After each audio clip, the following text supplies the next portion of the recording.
From the Banner offices along the Inner Harbor, it is the Banner Baseball Show. Paul Mancano and John Meoli. Our banter sometimes carries over into the start of the podcast. But John, that's what that means. We like talking to each other, and hopefully that means people like listening to us. Yeah, I think that might be the case on the second part. I definitely know it's the case on the first part. For sure. We today are going to be talking about the Orioles' decision to tender some contracts to some guys, their decision to non-tender a player, and we'll talk about how it impacts the big picture in 2026. But John, we are 2 days away from Thanksgiving. We kind of match too. We do kind of match. Today's a hoodie day. It's going to be raining. It's going to be a little bit chilly. It's hoodie season for sure. It is absolutely hoodie season. Do you have plans to cook something for Thanksgiving? I'm going to be more of an eater than a cooker. I am. That's me every Thanksgiving. I'm the sweet pot guy on these Thanksgivings now. Okay. I make these sweet potatoes that you just wedge them up. Oil, toss them in the oven for as long as sweet pots go in, and then I make it's like a cashew cream sauce that goes on top of it, like a little cinnamon and a little maple syrup in this, and soak cashews, blend them up, and then you put that on top of it. It's a good texture, good mix of salty and sweet. Mm-hmm. You don't need to have a lot. You can have one or two, and you're like, I'm good on this, which is basically most Thanksgiving sides in our mashed potatoes. Yeah, and it's very easy. Nice. And in a different presentation than you typically see on sweet pots. Well, I have done dessert in the past. I don't know what I'm going to do this year. Probably dessert again, because that's the only thing I know how to make. I've made little pilgrim hats before. Oh, cool. That are just tall cupcakes. Oh, I thought to wear. No. Little construction paper hoodies and pilgrim hats. We came home with a foam, a foam turkey, a big turkey necklace. It's like the Flava Flav necklace, but with a foam turkey on it. The Orioles home run chain. Yeah.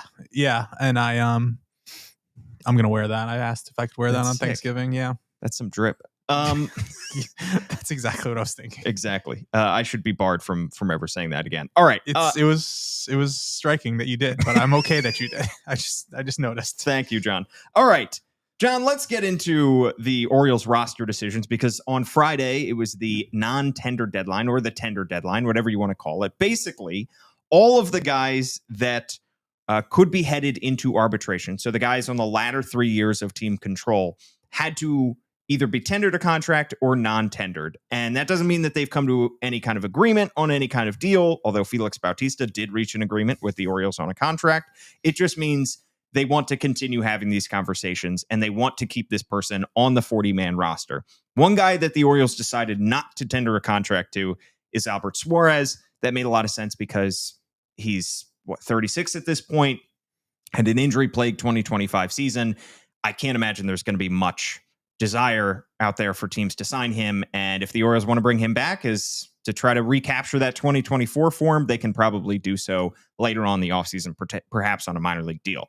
But one guy that was a little bit surprising to have been tendered a contract, Ryan Mountcastle. MLB Trade Rumors projects he's going to get between $7 and $8 million in arbitration. Orioles, of course, don't have to come to any kind of agreement on that for a while. And it doesn't guarantee that he's back in 2026. It just means he is staying on the 40-man roster for now. John, you've written about this on thebanner.com, where people can subscribe $1 for 6 months. $1 for 9 months? Black Friday promo? Yes, that our best deal ever is what they're saying. Huge. And we talked about this a little bit on our last podcast as well. Were you surprised at all that the Orioles tendered Ryan Mountcastle a contract? No. I'm glad I said that he was going to be on the team. I feel fantastic about doing that. It's just that would have felt like another kind of departure. To have Ryan Mountcastle is more valuable than to not have Ryan Mountcastle, and to get rid of Ryan Mountcastle for nothing. And I think that's most of this. Mike Elias mentioned when he talked on Friday about wanting to have depth and having useful depth, and I kind of arrived at it in a weird way. And there were 9 different points I could have made. I think 9th on the list is if they trade 4 years of Grayson Rodriguez for the ability to pay Taylor Ward $7 million more than they have to pay Ryan Mountcastle, you can't really like Taylor Ward and not want to have Ryan Mountcastle on your team for half that. Just based on the Orioles are still a team that has computers. They do expected stuff.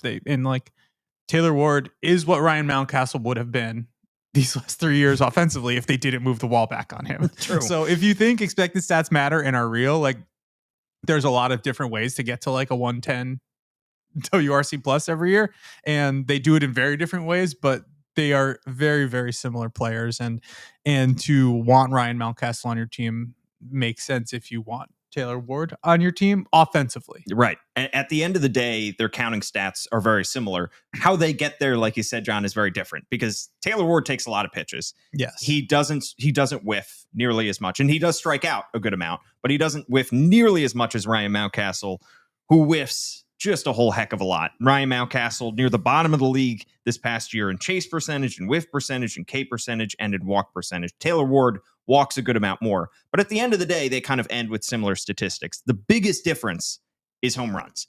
Because you look at Ryan Mountcastle's home run total over the last 4 years, going back to 2021, which was the last season that the wall was all the way in. This was his rookie campaign, technically. He made his debut in 2020, but his first full season in the big leagues, he had 33 homers. Yeah. And you're thinking the Orioles have a power hitting first baseman on their hands. Then in 2022, they move the wall back. Ryan Mountcastle hits 22 dingers. You can easily explain that 11 homer difference by the fact that that wall got moved all the way back to Timbuktu. In 2023, he hits 18 homers. In 2024, he hits 13 homers. And this past year in 2025, he hits 7 homers, the year that they pull the wall halfway back in. A lot of the home run total dip has been due to injuries. He's missed a lot of time. Obviously, the most concerning perhaps was vertigo when he definitely concerning. Yeah, definitely concerning. Rare that you see a baseball player lose that amount of time with vertigo and deal with it that much, but it absolutely affected him. That issue hopefully is in the past, but he missed a lot of time this year when he was trying to steal home in May and hurt his hamstring. So you can explain it that way, but also he's not pulling the ball in the air as much as we saw him do early on in his career. You've talked to him a lot over the last several years. Why do you think that has been happening to Ryan Mountcastle? Well, I mean, he wasn't pulling the ball on purpose because you couldn't hit the ball in the air to left field at Camden Yards. Yeah, it was kind of pointless. It was pointless. They were going to catch it. You weren't going to get extra bases.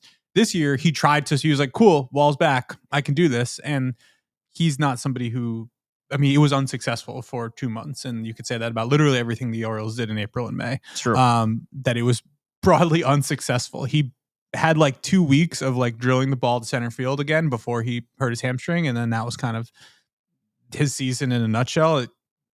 But I think, if they weren't going to bring him back, you could say, yes, same relative offensive production, same E counting stats.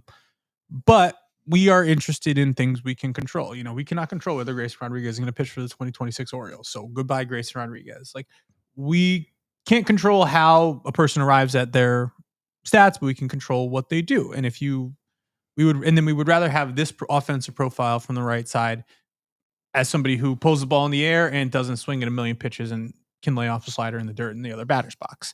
If they choose that that's what they want and they don't want the alternative, like, then that would be a reason to have Ryan Mountcastle go away. I think what turns out to be, I don't know. I think this is probably still a thing. I don't think that the Orioles were looking at like around the division to an extent and being like, well, we need all these right-handed hitters when they went out and signed a bunch of right-handed like platoon players last year. I think that was the opportunity set they saw themselves being able to fill with all the lefties in their lineup. But the reality is still that there are a ton of lefties in this division that you have to beat. The Orioles didn't do a good job of doing that early in the season. They faced a lot of good lefties and lost all those games and didn't hit in them. But it doesn't mean that you can just go into all those games because it didn't work last year and go into those games in 2026 and be like, well, let's just send up all of our lefties and see what happens. Like, you still have to do this type of stuff. So if you're talking about paying Ryan Mountcastle like $7-8 million for the opportunity to see if he can reclaim some of his early career magic, like, you just do that. And I think there's enough in there.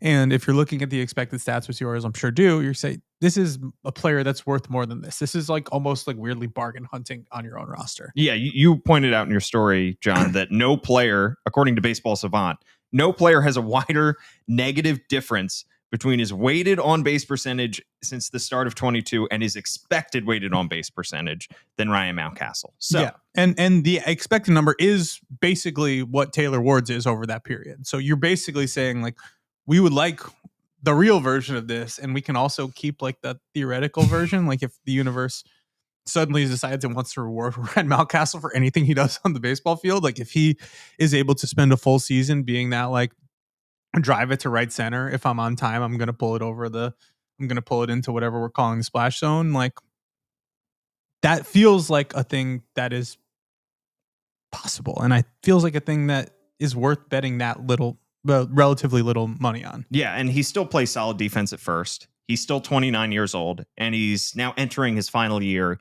under team control. I think what a lot of people thought might be the writing on the wall was the fact that down the stretch, when Ryan Mountcastle was back from his hamstring strain, this team was out of playoff contention, especially in September. The Orioles gave Coby Mayo a lot more opportunities at first base than they did Ryan Mountcastle. Ryan Mountcastle was either sitting or DHing down the stretch, and I think a lot of people saw that and thought Ryan Mountcastle's not going to be long for this roster. Coby Mayo is an interesting case. 24 years old, former top 100 prospect. He hit .217 with 11 homers and a 93 OPS plus in 85 games this past year. Finished the season on a little bit of a heater, hit .301 with 5 homers and a 941 OPS in the final 24 games. StatCast doesn't like a whole lot. His chase rate is fine, walk rate is fine, everything else is not great. If Coby Mayo had hit well down the stretch, hit really well, let's say he finishes the season with a 250, 260 average, and he shows that kind of power that he showed in the minor leagues, and he's not chasing as much as he does. Would Ryan Mountcastle have been tendered a contract, do you think? I do. I still do.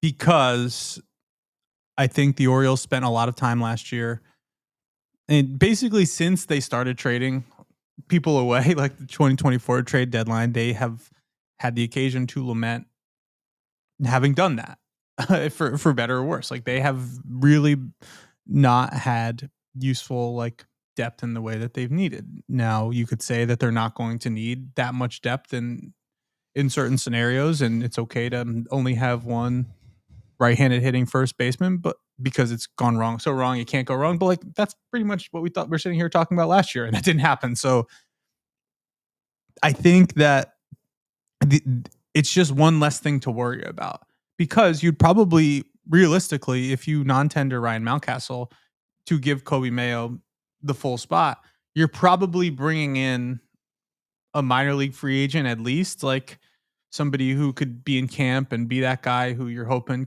you can like unlock some plate discipline or unlock some thump, and you're telling yourself these stories about what can happen and the value you can get. But you don't have to do that if you have Ryan Mountcastle there. So you just kind of, I don't want to say that something bad is going to happen between now and opening day, but like there's a good chance that something will happen that the Orioles will be glad that this is what they have. They still are going to need to do a lot of other stuff, and like some of that other stuff will leave some of these areas short. And I think having Ryan Mountcastle at this point for this price point is probably an easier thing to do, even if Coby Mayo is ticketed for that spot. I thought the same thing, that Coby Mayo was playing first base and Ryan Mountcastle was like DH. It was like when you can point back to, I remember when like Austin Hayes came up and like Seth Smith just disappeared. He was like, Seth Smith was on the Orioles. Seth Smith was an Oriole for sure that whole year. And then he just like disappeared, and you're like, well, that's it for that. Yeah.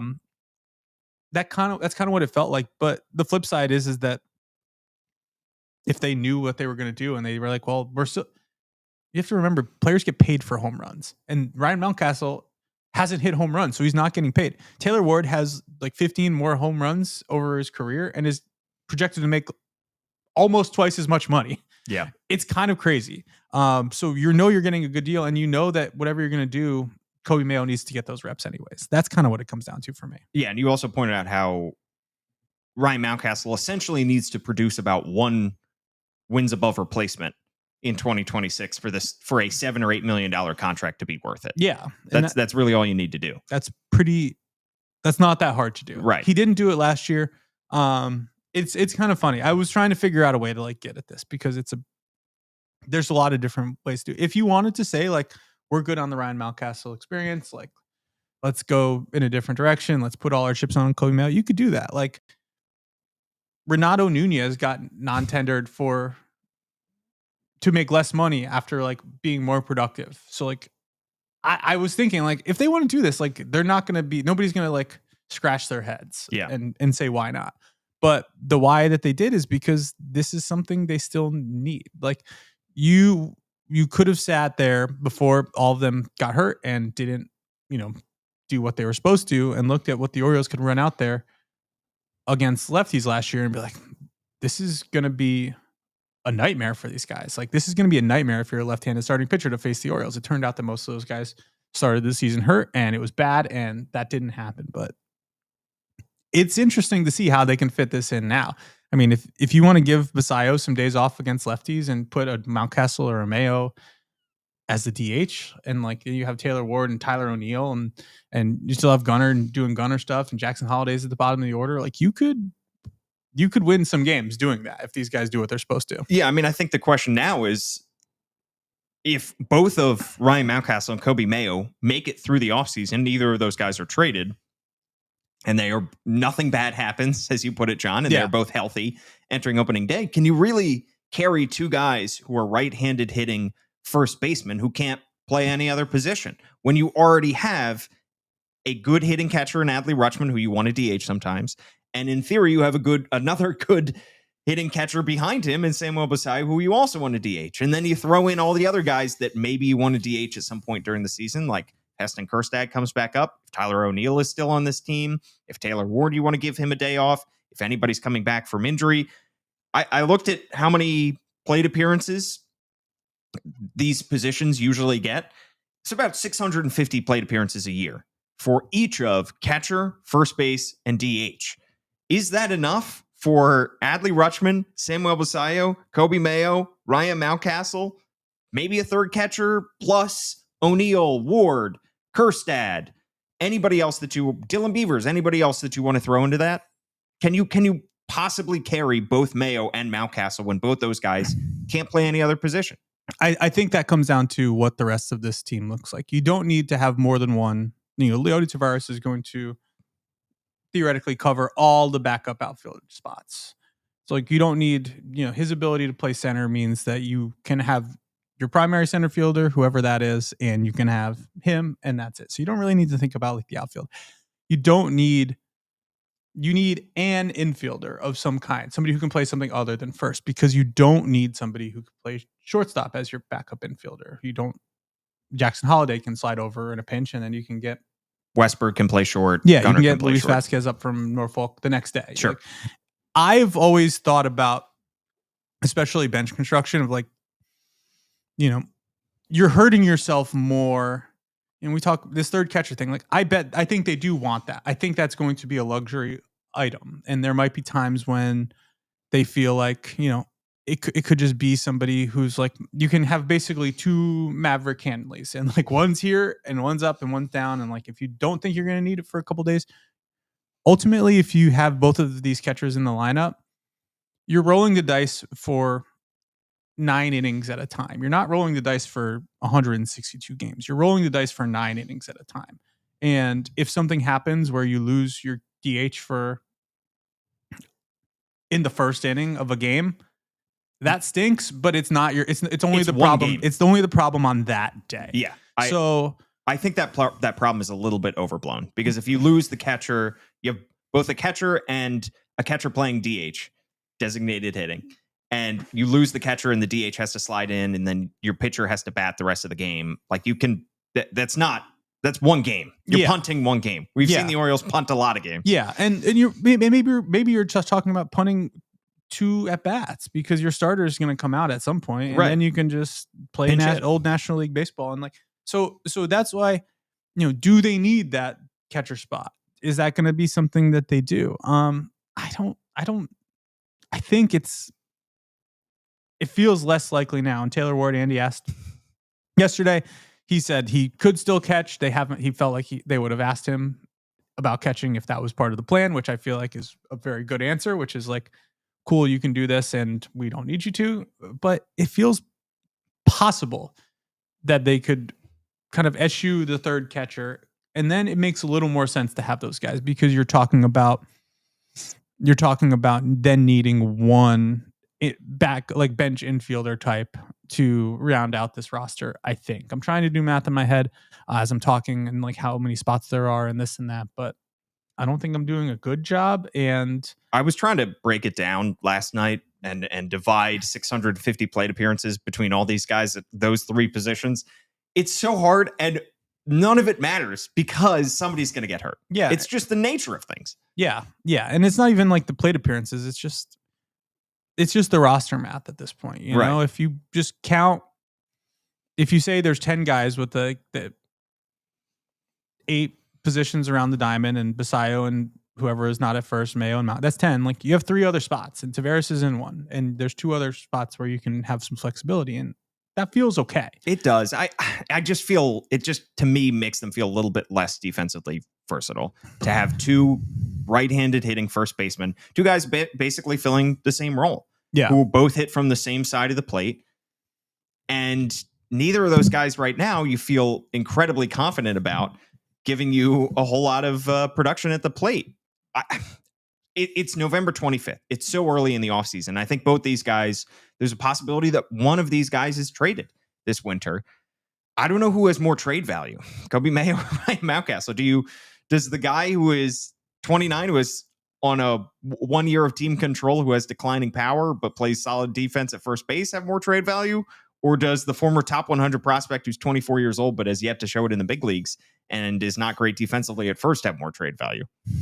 That's a really good question. I think about Ryan Mountcastle as like, you can literally look it up and say, oh, he would have hit X amount of home runs in this place. But he just seems like the kind of guy that a team will get the best season of if they trade for him right now. Like, that just kind of is how it feels. And like, somebody will get the best season of Ryan Mountcastle if they trade for him. I'm not saying Ryan Mountcastle will have the best season he's going to have if he's on the Orioles. It just feels like that's just kind of how it feels like to me. That said, the answer to that question is Coby Mayo, because he would be under control for longer and like can do more things for you for a longer time. And you can look at what he did in September when he was playing every day, and he's like 750 OPS in the second half. Like, as his experience level, that's fine. He had 10 home runs and 750 OPS in the second half in his first real like extended major league playing time.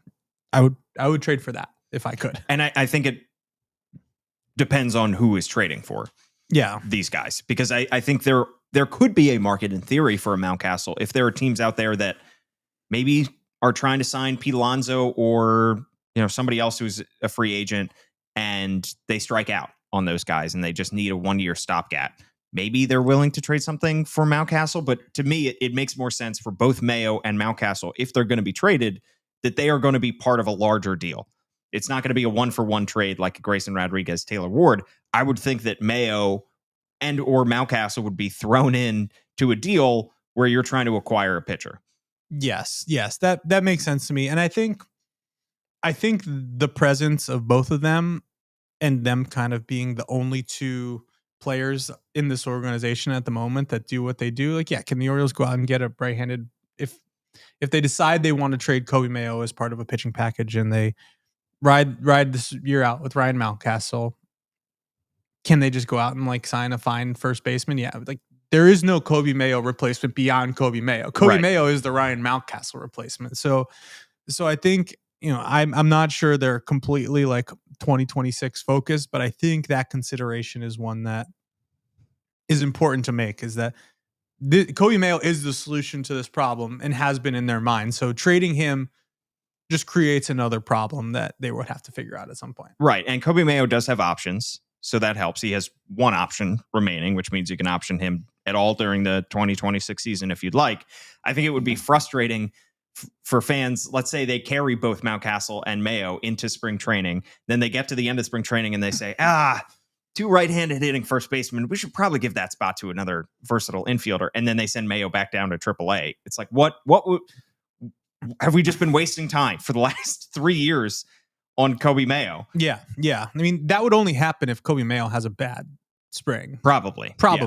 That would probably only happen if he has a bad spring. And at that point, it would be, again, that would only happen if something else bad happened. Right. There's because when they don't need, I think they do. I mean, they do need another infielder with Ramon Arias not on the team anymore, and Jorge Mateo sadly gone.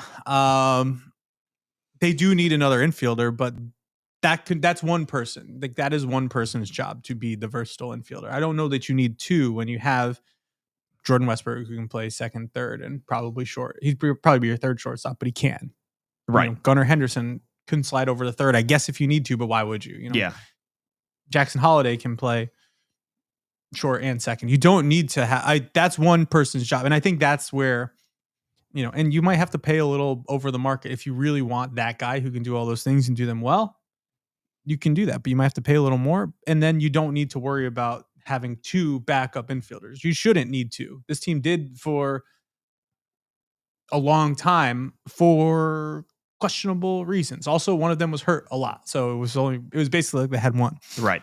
And I think they would be it would be misguided to over prioritize like the protection versus just having like as many good players as possible. That's what it felt like they were trying to do last year. It's like, let's have the best lineups possible to win as many games, and it collapsed, but to worry about what you have to bring off the bench in the 7th inning on a Tuesday in April while you're building your roster to try to win a division that sent teams to the World Series the last 2 years, and like every team except you has been to the World Series in the last decade. Like, those are conversations you should be having, but they should not be driving the conversations. That's fair.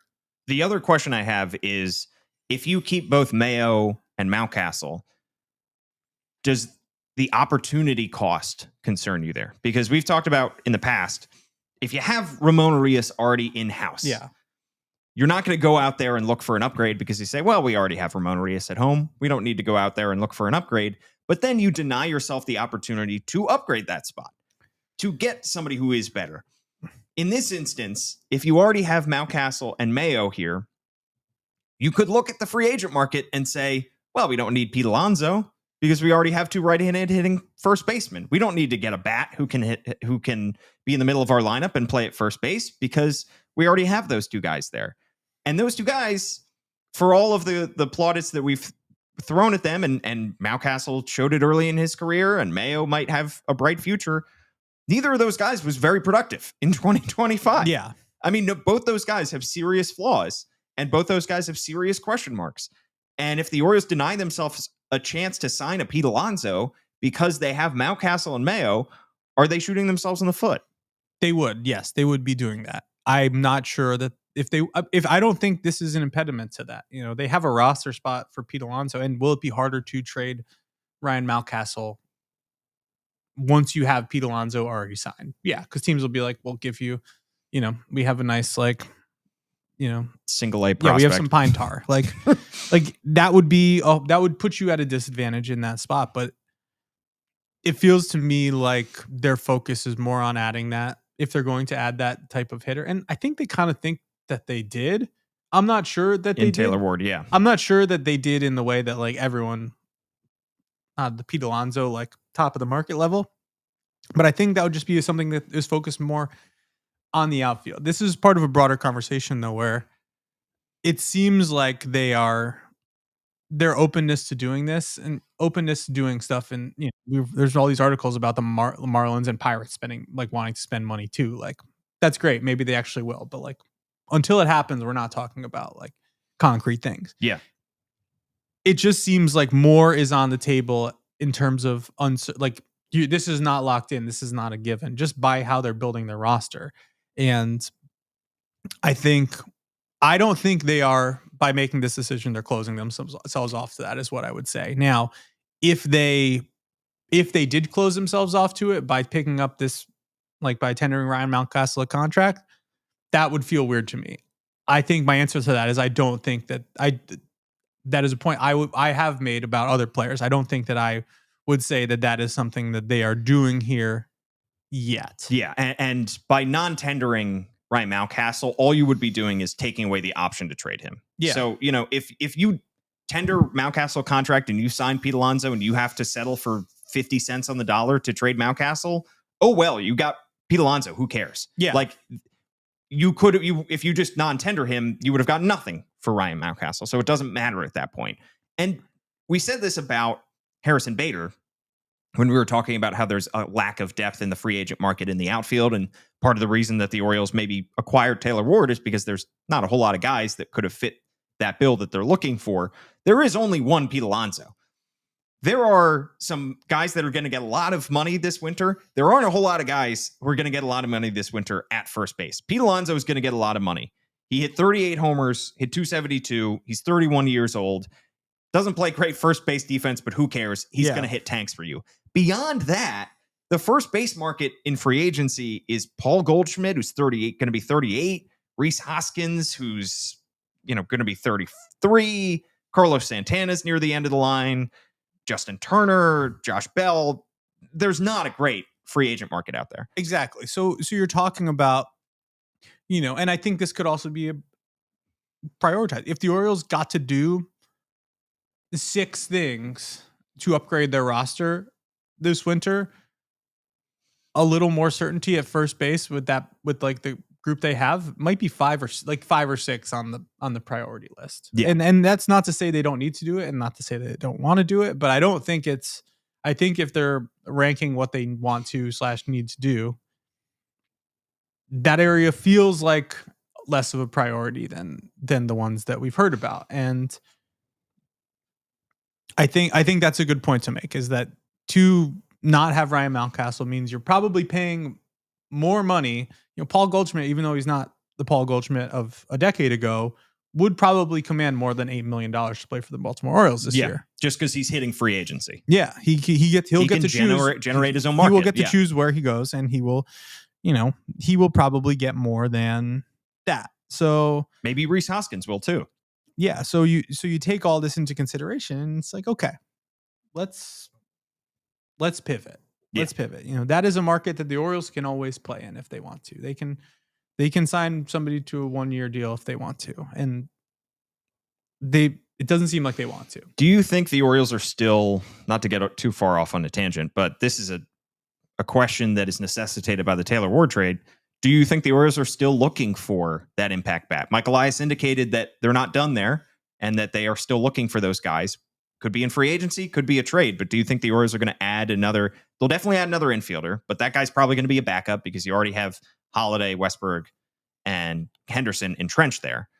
Do you think that they're looking to add another serious bat, and where would that come? Outfield? I do. I think when we talked about it last week, you can't look at this group right now and be like, well, yeah, when does the season start? Let's do this. Yeah. You can. You'd be.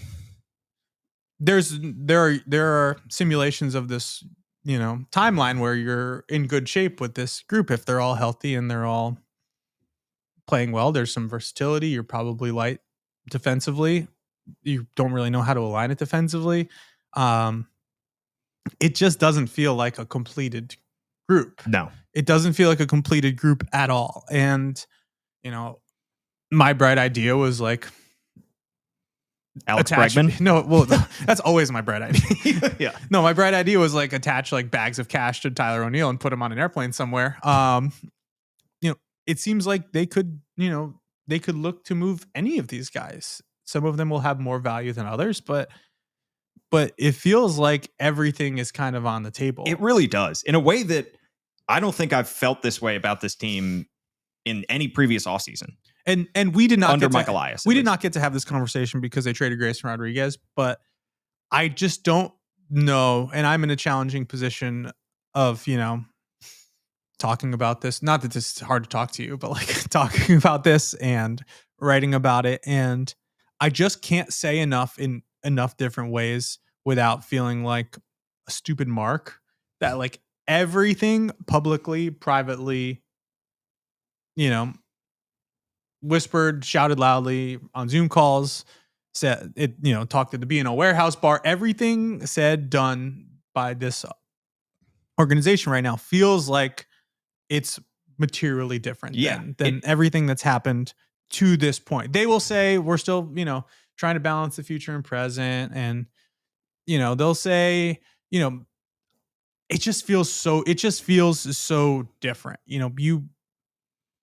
I just can't say it enough in different, and the challenge is that if they go out and their free agent pitcher is, I don't know, not to say that Chris Bassett's bad, but like it wouldn't be a top prize. That's not what we're doing. Yeah. Based on everything that they're saying and everything that would feel weird. But like, it's this weird spot of being like, everything they're saying is that this is going to be like big game hunting. And that's not to say I think they were trying to last year. I really do.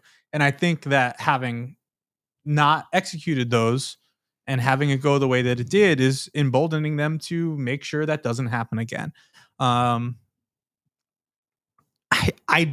feel uncomfortable with how strongly I feel that they're going to do this stuff, because it makes me look like a complete doofus if they don't. if and when they don't. And it makes it seem like it. I don't know what it makes it seem. You can probably fill it in. Like, you can tell that like I really believe it. I really believe it, and that's like a really scary position to be in when like your job is to like talk about things and write about things in the way that I do, because it's not like that's not a normal like position to be in. Like, they're gonna do it and everybody's gonna be happy. Like, yeah, it's a rubber meets the road kind of moment, and they just haven't done it yet. Like, until they do it, it's hard to predict that it'll be done. But at the same time, if there ever is a time to do it, it feels like now. Yeah. I think, to me, I remember being so surprised when the Orioles traded for Corbin Burnes, because we hadn't seen anything like that in the past. Them take as big a swing. We were just coming off a trade deadline where the Orioles made minor moves. They trade for Jack Flaherty. They don't really... And Shintaro Fujinami. Like, those were their biggest trade deadline acquisitions. And so you're thinking, all right, well, if the Orioles are going to trade some of their prospects finally to get a starting pitcher, you could see them trading for a number 3. And they went out and got Corbin Burnes for 1 year of team control. Yeah. And they hadn't done anything like that in the past. And I think if the Orioles make a move that is unlike anything in the past, we can point back to Mike Elias' comments from earlier this offseason of him basically hyping up fans for what he expects to be a impactful offseason. And we've also seen reports now from Ken Rosenthal connecting the Orioles to Kyle Tucker. And that's going to get fans' hopes up. I mean, Kyle Tucker is a guy who was drafted by Mike Elias, who is going to get so much money this offseason. And he's another guy like Pete Alonso that you sign and you figure it out. You sign Kyle Tucker, trade whoever you need to trade. It doesn't matter. Yeah. Because you just signed one of the top free agents in baseball.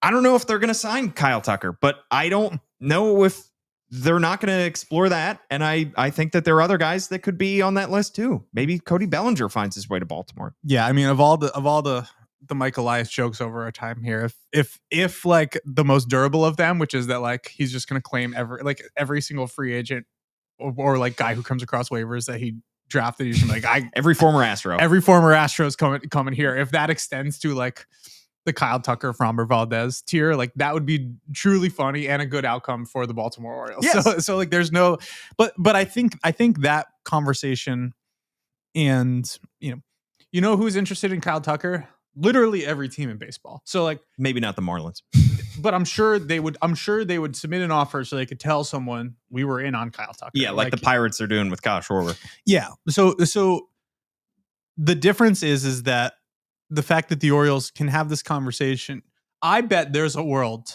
I don't want to say last year, but maybe 2023, where the Orioles, if Kyle Tucker was a free agent, you could comfortably sit here and in knowing how the Orioles operate and how they think, be like, well, they're not going to be in on him because they have Colton Cowser. And that's not to say that Colton Cowser is not good, is not going to be a productive player for the Baltimore Orioles for the rest of this decade. Yeah. But it's not disqualifying that they have guys at all these spots. Why did last year's offseason make sense to me? Because they had guys at like every spot. They were signing for the small roles they had available. Now everything is on. I feel like this is like, for better or worse, it's going to be like a video game like off season where there's like, let's just turn everything over and like see what happens. Yeah. We can do this and then we could do that. And like, let's not limit ourselves to only wanting to do one thing. Let's see it all. Let's do everything we can. And if that means spending more than we want to, cool. If that means trading away a bunch of people that we don't know how we're going to protect on our roster this time next year, cool. Let's just do it all. And that's why I feel like it could be different. Yeah. We are live on YouTube, X, Facebook, and I'm seeing some comments. I saw one from Enjoy Life 7030. Nice. Who said maybe we could trade Mountie to the Padres with a couple of prospects for Nick Pivetta. Nick Pivetta is going to cost a whole lot in prospect capital. Yeah. He is coming off a career year with the Padres where he had a 2.87 ERA in his age 32 season. Maybe the Padres are willing to deal him. I don't know. If the Padres lose Michael King in free agency, they might be really eager to hold on to Pivetta. And I think they're probably eager to hold on to Pivetta anyway, because he's not a free agent until 2029. But they have a hole in their farm system based on trading their entire 2024 draft to the Baltimore Orioles. Yes, true. They just punted on an entire draft. Yeah. And said, here you go, Orioles. We want Ramon Laureano, who they picked up the option for, and Ryan O'Hearn, who is once again a free agent. If the Orioles do indeed keep Mayo and Mountcastle, I don't know if they'll have room for another first baseman in Ryan O'Hearn, even though he hits from the left side. That dream is dead, but I don't think I'm not necessarily thinking Ryan O'Hearn's coming back anyway.